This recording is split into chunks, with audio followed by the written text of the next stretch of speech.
भाई। कहाँ जाई?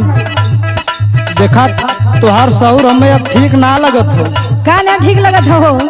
अरे ऐसे हमें कुछ सुने के मिली। का सुने के मिलता बतावा? सुना बतावत ही। बतावा। लप लप लप कैला कमरिया लइका करे मासा करिया। सुनल बा? सुना तानी।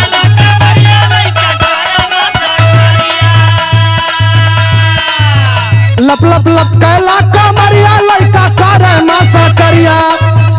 गोरी मार जालू मूसा की चवनिया ना। मार खाइबू तू।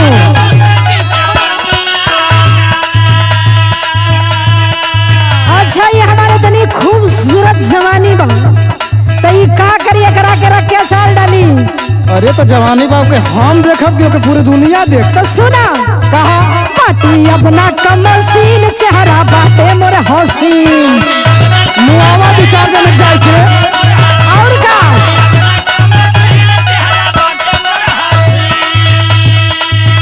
पाटी अपना कमसीन चेहरा बाटे मोर हसीन। राजाऊ देखा जन गड़ाई के नजरिया ना। दूसरे को मुआवा हम देखी ना।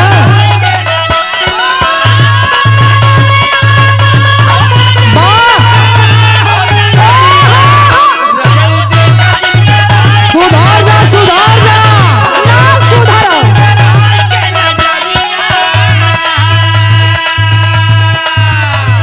सुना ए रनिया, का हो ये देखा जन्मा दे दे तू जल्लू।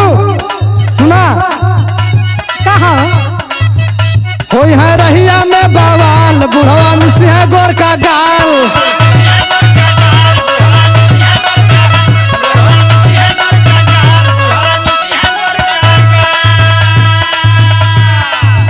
होई है रहिया में बवाल बुढ़वा मिसिया गोर का गाल। सुना अर्पित कहल महंगा पड़ जाई नथुनिया ना।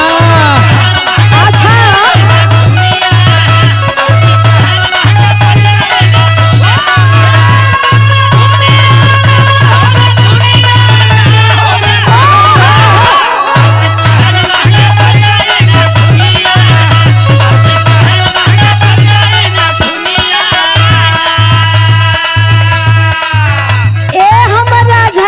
कौन नकुरवा काटब अब हम।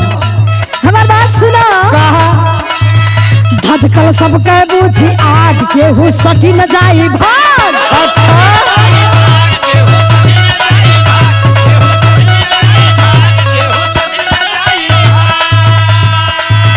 धधकल सब के बूझी आग केहू सटी न जाई भाग। अनिता अभीरा में बुझे सब लचरिया ना।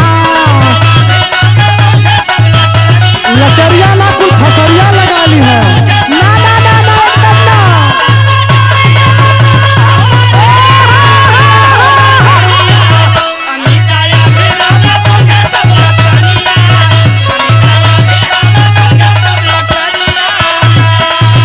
गोरी मार जालू मूसा की चवनिया ना। अनिता अभीरा में बुझे सब लचरिया ना। गोरिया मार जालू मूसा की चवनिया ना। गोरिया मार जालू मूसा की चवनिया ना। तनी बस में रहा। बसे में बानी।